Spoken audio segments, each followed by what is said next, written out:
turabashuhuje. Buri gihe mu gitondo iyo bukeye izuba rirarasa, ibyo twese turabizi. Iyo bigeze amasaha ya nimugoroba izuba riragenda rikarenga, harangiza hakaza umwijima, ibyo nabwo turabizi. Ayo ni amasezerano yabayeho hagati yacu n'izuba ndetse n'umwijima.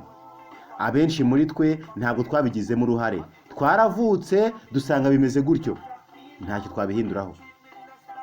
Hari abantu tuzi babayeho nabi, bafite ubutaka bwabo, barahinga, ariko nanone bakarumbya, bigatuma babaho nabi kubera umusaruro muke babona.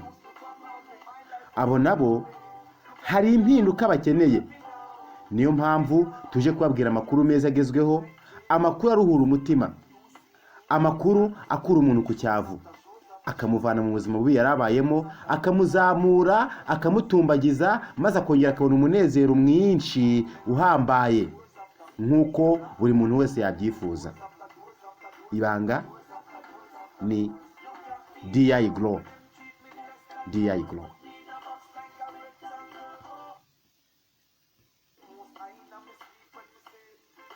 DI Grow ni ifumbire nziza igezweho muri iyi minsi, irimo irakungahaza abahinzi. Abantu bose bakabona umunezero, bagahinga ndetse bakeza. Wakwibaza ngo iyo fumbire ni bwoko ki?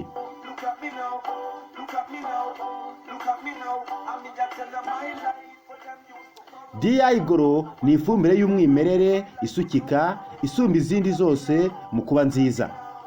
Ikorwa mu kimera cyitwa Acadian Seeds. Icyo kimera kigira imyunyungugu, macronutrients na micronutrients, igihingwa gikenera mu bwinshi no mu buke, kandi kikagira imisemburo ikenerwa n'ikimera, ariyo stockinine, auxine na gibberellins. Kikagira kandi humic acid. Ushobora kwibaza uti, ese iyo fumbire itaniye n'izindi dukoresha? Hari ubwoko bwinshi bw'amafumbire ahari akoreshwa n'abantu. Wakwibaza ngo bitandukaniye he? Turaje tukubwire itandukaniro rya DI Grow n'andi mafumbire yose akoreshwa.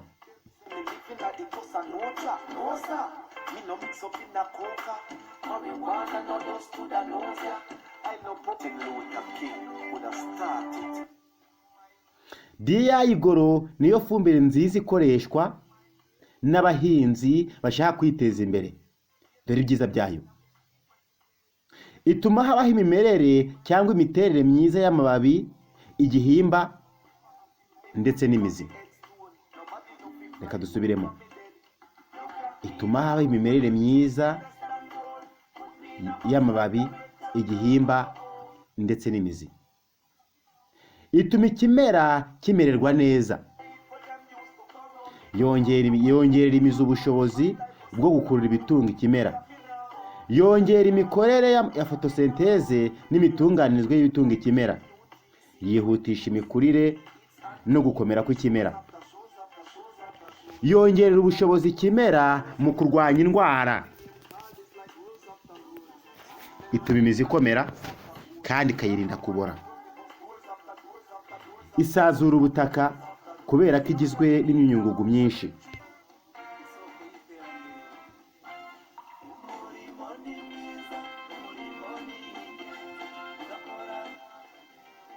Iyi fumbire kandi igabanya ikoreshwa ry'andi mafumbire ku kigero cya 30% kugeza kuri 50%. Iyi fumbire ni nziza. Yongera igihe cyo guhunika imyaka yawe ntibore uko yishakiye, ikaramba. Yongera umusaruro kuva kuri 30% kugeza kuri 300%. Reka mbisubiremo: iyi fumbire ya DI Grow ku bwiza bwayo yongera umusaruro kuva kuri 30% kugeza kuri 300%. Umuhinzi arakungahara, akabaho neza, kuko yari ifumbire nziza koko. umuhinzi wese akwiye gukoresha iyi fumbire kugira ngo azamure imikorere ye, azamure umusaruro we, maze abe bandebereho koko.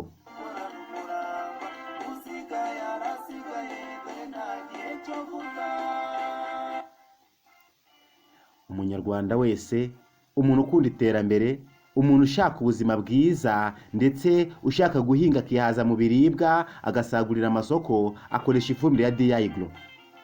Hari abahinzi bayikoresheje uyu munsi baguwe neza. Hari abahinzi bayikoresheje umusaruro wabo urazamuka. Ubu nibo bakire dufite.